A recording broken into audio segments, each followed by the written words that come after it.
All right, you're going to want to watch and save this segment. It's a fact check on Trump's scam tax policies. This is maybe not for your crazy conspiracy-touting uncle. He's a lost cause. But perhaps for the person in your life who doesn't like Trump but is intrigued by this new promise he's just made to give money to grandmas and waitresses via no tax on Social Security for seniors, no tax on tips.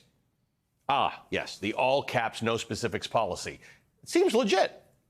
I'm sure Trump thinks it's a lot better than having the media focus on the very specific and detailed Project 2025. Well, here's the actual deal with what Trump is apparently suggesting. It should come as no surprise that the all-caps tax relief that Donald Trump is promising are actually backdoor ways to give rich people big tax breaks. Here's how Donald Trump claims he came up with the idea for no tax on tips at a restaurant in Las Vegas. The waitress comes over. How's everything going? A really nice person. How's everything? Oh, sir, it's so tough. The government's after me all the time on tips, tips, tips. I said, well, they give you cash. Would they be able to find them? She said, actually, and I didn't know this, she said, very little cash is given. It's all put right on the check. And they come in and they take so much of our money, it's just ridiculous. And I said to her, let me just ask you a question. Would you be happy if you had no tax on tips? She said, what a great idea. I got my information from a very smart waitress. That the supposed waitress addressed him as sir is the first tell that the story might not be on the level. But here's the thing. Trump's proposal isn't actually about a few bucks on a diner meal. An analysis from the Center on American Progress finds, quote, the tax cuts it would provide low and moderate wage tipped workers would be small or non-existent, and it contains few, if any, guardrails to prevent high income professionals, such as hedge fund managers, from shifting their compensation to a tax-free tipping model, end quote. No tax on tips for hedge fund managers. Sir, that is not a great idea. And how about this? Seniors should not pay tax on Social Security. Again, sounds nice in theory, but in reality, the plan would provide little to no relief for lower and moderate income seniors who don't receive enough income to generate tax, while giving a boon to rich Americans who all receive Social Security but earn enough for that small amount of income to be taxed. The reduction of income to the government from the tax breaks to them, to the wealthy, would in fact contribute to draining the Social Security Trust Fund, which you know would be a problem for grandma who relies on those benefits to survive. Not so much of a problem for 92-year-old billionaire Warren Buffett, who, like every American who has paid into Social Security, has earned that benefit. Even Fox Business host Maria Bartiromo got that it won't work, and Trump didn't have an answer. The Committee for a Responsible Budget says that that will mean increasing deficits by $1.6 to $1.8 trillion. Because we can cut other costs. There's so much waste in our government. So that's what I want to ask. Where do you get the revenue to offset that? Because it's also apparently going to advance the insolvency date of Social Security's retirement trust fund by over a year. Well, you know, one of the things good about that is that's when people will make a deal. You know that. But we're going to take care of Social Security. We're not going to do anything to hurt our seniors. There is so much cutting. There is so much waste in this government. There's so much fat in this government. I also have no tax on tips. That's a big deal. It's not actually that big a deal. Joining us now is Brendan Duke, Senior Director of Economic Policy at the Center for American Progress Action Fund. He was an advisor to the Biden-Harris National Economic Council. Brendan, there's so much to explore here, but let's just start with the tips, all right? It'll have virtually no income effect on anybody making less than $28,000 a year. That's about $14 an hour if you're talking about an hourly wage, which is what a lot of people who are in the service industry earn. This is not what Donald Trump is suggesting that it is.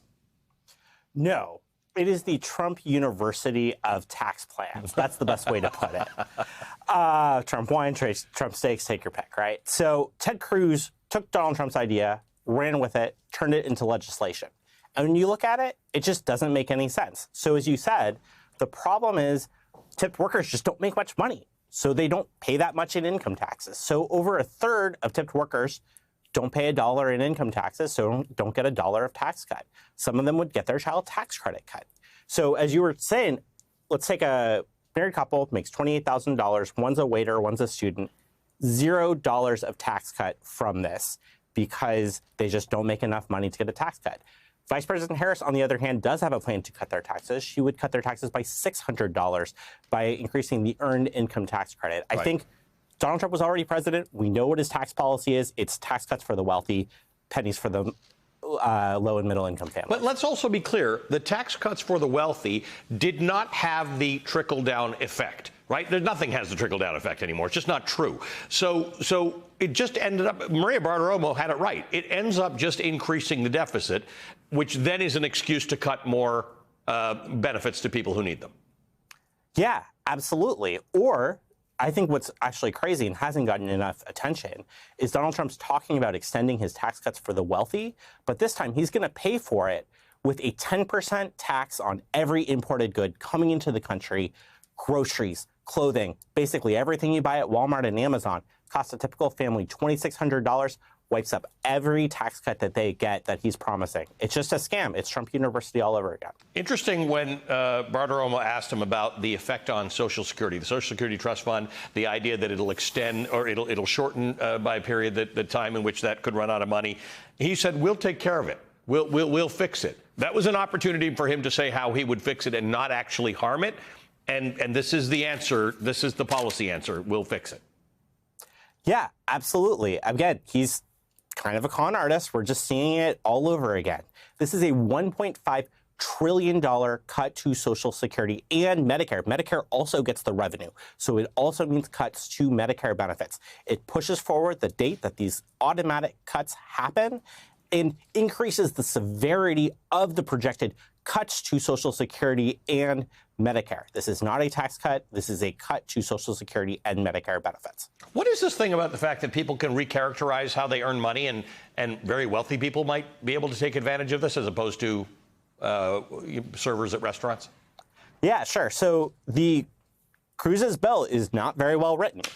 And so basically, there's not really much of a guardrail to prevent someone from turning wage income into tips. So you can imagine a hedge fund manager, they talk with their client and say, look, you know, it'll save me some money if wink, wink, nudge, nudge, why don't you tip me instead of just paying my normal fee? And all of a sudden, it's tax-free for them. It would be the biggest loophole in the income tax code, this idea. So let's take a hedge fund manager making $1 million. If they convert half of that $1 million into tips instead of salary, that's a $180,000 tax cut each year just with the wave of the hand. It makes carried interest look like chump change.